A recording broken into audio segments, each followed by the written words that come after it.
किस भाव में हैं आपके नवमेष? आपके भाग्य के स्वामी कुंडली के किस भाव में बैठे हैं? क्या आपका भाग्य साथ नहीं देता? क्या आप जीवन में संघर्ष कर रहे हैं?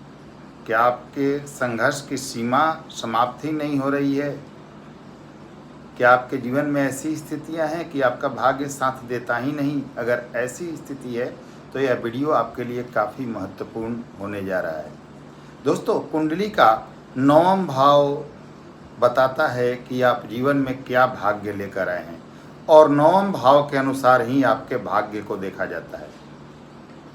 अगर आप 9वां भाव के स्वामी के अनुसार अपने जीवन को कर लेते हैं तो आपका जीवन बिल्कुल सफल हो जाएगा और सफल हो जाएंगे आप अपने जीवन में और सभी लक्ष्य को प्राप्त कर लेंगे। तो इस वीडियो में मैं आपको यह बताने वाला हूं कि आपके 9वें भाव का स्वामी कुंडली के किन भावों में, 1 से लेकर 12 सभी भावों में अलग अलग स्थिति बताऊंगा। आपके कुंडली के किन भावों में बैठा हो तो आपको क्या करना चाहिए जिससे आपके भाग्य के दरवाजे एकाएक खुल जाएं, आपके जीवन का संघर्ष खत्म हो जाए। तो काफ़ी महत्वपूर्ण वीडियो है, ध्यान से देखिएगा और बहुत ही ज़्यादा आपके जीवन को यह दिशा देने वाला वीडियो होगा। जय श्री राम। नमस्कार सभी मित्रों को। दोस्तों, कुंडली में 9वां भाव किसी व्यक्ति के भाग्य को दर्शाता है और अगर कोई व्यक्ति जीवन में संघर्ष कर रहा है और 9वां भाव से संबंधित, आपके भाग्य से संबंधित, जो कि कुंडली के जिस भाव में बैठा है उसके अनुसार अपना कार्य कर ले तो एकाएक भाग्य बदल जाता है और जीवन सार्थक हो जाता है और जीवन में सब कुछ हासिल हो जाता है, क्योंकि उसके भाग्य के दरवाजे ही खुल जाते हैं। उसका भाग्य ही तुरंत साथ देने लगता है अगर उसके अनुसार कार्य कर ले तो आपका नवमेष कहाँ बैठा है, इस वीडियो का सार यही है। चलिए शुरू करते हैं, समय नहीं गंवाते हैं और जानते हैं कि आपके 9वें भाव का स्वामी कहाँ कहाँ बैठेगा तो आपको क्या करना चाहिए। हर व्यक्ति की कुंडली में अलग हो सकता है, किसी के पहले में, दूसरे में, चौथे में, 8वें में, 10वें में।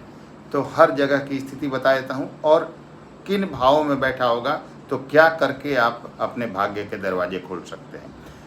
तो शुरू करते हैं दोस्तों। अगर आपके 9वें भाव का स्वामी, कोई भी 9वें भाव में राशि हो सकती है, कोई भी राशि हो सकती है आपकी, 1 नंबर राशि यानी मेष, वृषभ, मिथुन, कर्क, सिंह, कन्या, तुला, वृश्चिक, धनु, मकर, कुंभ, मीन, कोई भी राशि हो सकती है 9वें भाव में और उसके एक स्वामी होंगे। तो आप देख लीजिए कि नवमेष आपका कहाँ बैठा है। अगर आपके 9वें भाव का स्वामी कुंडली के 1st हाउस में बैठा है, आपके लग्न में बैठा है, आपके पहले घर में बैठा है, तो व्यक्ति स्वयं के कर्मों द्वारा अपना भाग्य खोल सकता है, अपने मेहनत से, ना कि किसी और के सपोर्ट से।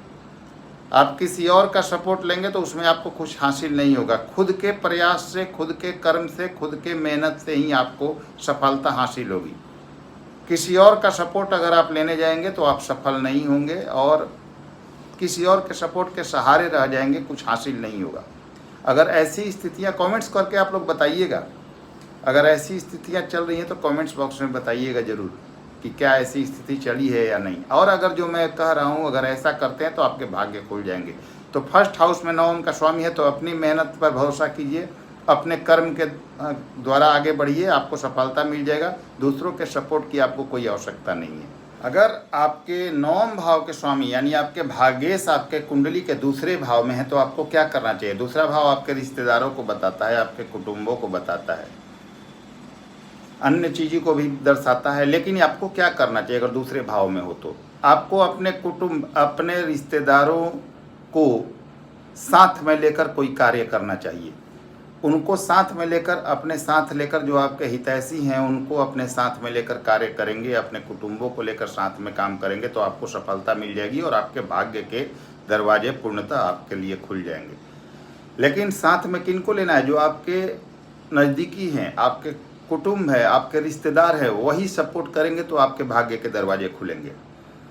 अब अगर आपका 9वें का स्वामी, भाग्य का स्वामी, तीसरे भाव में बैठा है तो क्या करना चाहिए। यात्राओं से आपको लाभ होगा। आपके जितनी यात्राएं करेंगे आपके भाग्य के दरवाजे आपके लिए खुलते चले जाएंगे। इसके अलावा अगर आपका भाग्य साथ नहीं दे रहा है तो स्थान परिवर्तन कर लीजिए, अपने स्थान से दूसरे जगह चले जाइए, आपका भाग्य साथ देने लगेगा। भाग्य के दरवाजे आपके लिए खुल जाएंगे। इसके अलावा अपने छोटे भाई बहनों से रिश्ते अच्छे कर लीजिए, मधुर कर लीजिए और अपनी मेहनत को बढ़ा दीजिए। आपके भाग्य के दरवाजे पूर्णतः आपके लिए खुल जाएंगे। अगर आपके नवम भाव का स्वामी यानी आपका भाग्येश चौथे भाव में है तो क्या करना चाहिए? अपनी माता के सलाह से और उनकी सेवा से आपका भाग्य का दरवाज़ा खुल जाएगा। उनकी सेवा कीजिए, उनकी आज्ञा मानिए, उनकी सलाह से आगे बढ़िए, आपका भाग्य पूरी तरह से खुल जाएगा और आप सफल हो जाएंगे। दोस्तों, छोटी छोटी टिप्स हैं लेकिन बहुत काम के हैं, करके देखिएगा। आपका अगर भाग्य साथ नहीं दे रहा है तो आपका भाग्य का दरवाज़ा पूर्णतः खुल जाएगा और सफल हो जाइएगा आप। अब देखिए दोस्तों, अगर आपका नवम भाव का स्वामी यानी भाग्य का स्वामी पांचवें भाव में, कुंडली के पांचवें भाव में फिफ्थ हाउस में है तो क्या करना चाहिए जिससे भाग्योदय हो जाए? शिक्षा के माध्यम से आपका भाग्योदय होगा। शिक्षा आपका भाग्योदय कराएगा। संतान जो होगी आपकी वो आपका भाग्योदय करा देगी, यानी संतान होने के बाद आपका भाग्योदय हो जाएगा। संतान की सफलता से आपका भाग्योदय होगा। इसके अलावा अगर आपके जन्मकालिक कुंडली में स्थिति अच्छी है तो शेयर मार्केट से आपका भाग्योदय हो जाएगा और काफ़ी उन्नति कर लेंगे। लेकिन उसके लिए आपके जन्मकालिक कुंडली में ग्रहों की पोजीशन अच्छी होनी चाहिए, शेयर मार्केट से लाभ का योग होना चाहिए। अगर आपके भाग्य के स्वामी, नवम के स्वामी अगर छठे भाव में, सिक्स्थ हाउस में चले जाएं तो क्या करनी चाहिए जिससे आपका भाग्य खुल जाए? मंदिर की सेवा करें, मंदिर की सफाई करें, कम से कम एक बार दिन भर में या सप्ताह में 2 दिन 3 दिन भी झाड़ू जरूर लगा दें, पानी डाल के झाड़ू मार दें। इसके बाद जानवरों की सेवा कर दें, गौ सेवा कर दें, गौ माता को अपने हाथ से कुछ खाने को दे दें, सप्ताह में 2-3 दिन भी जरूर कर दें। अगर इतना कर दीजिएगा तो कुछ ही दिनों में आपके भाग्य के दरवाजे खुल जाएंगे, अगर छठे भाव में नवम के स्वामी है तो। अगर आपके नवम भाव के स्वामी यानी आपके भाग्येश आपके 7वें भाव में है कुंडली के तो आपका भाग्य कैसे खुलेगा? जीवन साथी को साथ लेकर जो भी कार्य करना है कीजिए, सम्मिलित कीजिए उनको अपने कार्यों में, तो आपका भाग्य खुल जाएगा। जीवन साथी का सम्मान करते हैं, उनका साथ लेकर चलते हैं तो आपका भाग्य खुल जाता है। इसके अलावा अगर आपके भाग्य के दरवाजे नहीं खुल रहे हैं, अविवाहित हैं तो विवाह कर लीजिए, आपका भाग्य खुल जाएगा। इसके अलावा व्यापार करने से आपके भाग्य के दरवाजे पूर्णतः खुल जाएंगे। इसके अलावा आप देखिए, आपके नवम भाव के स्वामी अगर 8th हाउस में है यानी कि भाग्येश आपका 8वें भाव में है तो भाग्य के दरवाजे कैसे खुलेंगे? विदेश जाकर बस जाने से या विदेश चले जाने से आपके भाग्य खुल जाएंगे। अध्यात्म से जुड़ने से आपके भाग्य के दरवाजे खुलेंगे। पैतृक संपत्ति से भी, अगर आपको पैतृक संपत्ति मिल जाए तो भी आपका भाग्य खुल जाएगा। और ज्योतिष या रिसर्च के क्षेत्र में आ जाने से भी आपका भाग्य पूर्णतः खुल जाएगा और भाग्योदय हो जाएगा। तो इन चीज़ों से 8th हाउस में अगर नवमेश हो तो आपका भाग्य खुल जाता है। अगर आपका नवम भाव का स्वामी यानी आपका भाग्येश नवम भाव में ही हो, यानी कि भाग्य भाव में ही भाग्येश हो और फिर भी आप संघर्ष कर रहे हैं तो आपको क्या करना चाहिए? रोज मंदिर जाना चाहिए, कोई भी मंदिर रोज जाइए और पिता की सेवा तथा पिता की आज्ञा मानिए। मंदिर जाइए, पिता की सेवा कीजिए, पिता की आज्ञा मानिए तो आपका भाग्य पूर्णतः खुल जाएगा और जीवन में सफल हो जाइएगा। अगर आपके भाग्य के स्वामी यानी नवमेश आपके 10th भाव में यानी 10th हाउस में हैं तो क्या करना चाहिए जिससे भाग्य खुल जाए? कर्म प्रधान बनिए, स्वयं के कर्म से आप अपने भाग्य के दरवाजे खुल लेंगे। सरकार के द्वारा जुड़कर या सरकार से जुड़ी हुई कोई काम करके आप अपने भाग्य को खोल सकते हैं, जैसे सरकारी ठेकेदारी वगैरह कुछ भी कर लें तो आपके भाग्य के दरवाजे खुल जाएंगे और स्वयं के कर्मों द्वारा आप सफल हो जाएंगे। आपके भाग्य के बंद दरवाजे पूर्णतः खुल जाएंगे।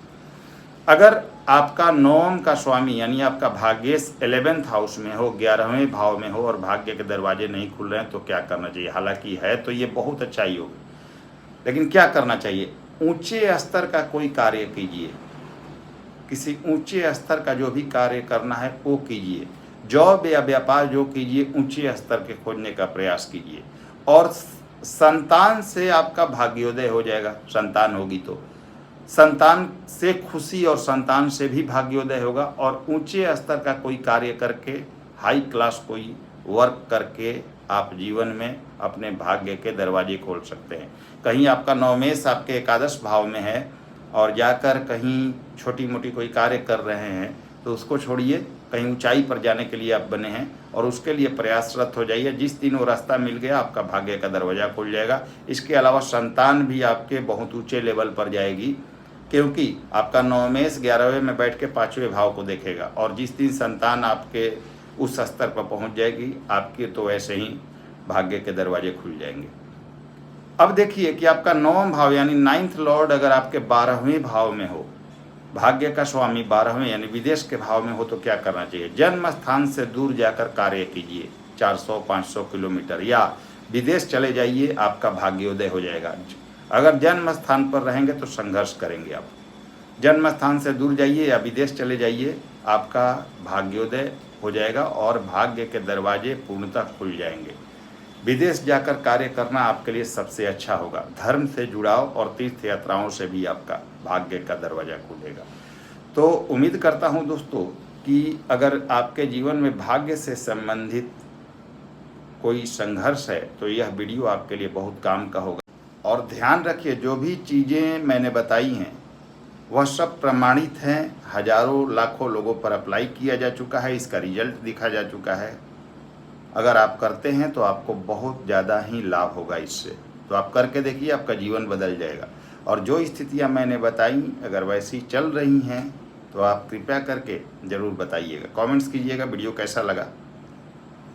वीडियो अच्छी लगी हो तो आप लाइक करें, शेयर करें। नए व्यूअर्स हैं चैनल को सब्सक्राइब कीजिए। अगले वीडियो में फिर से मिलते हैं, तब तक के लिए नमस्कार, धन्यवाद।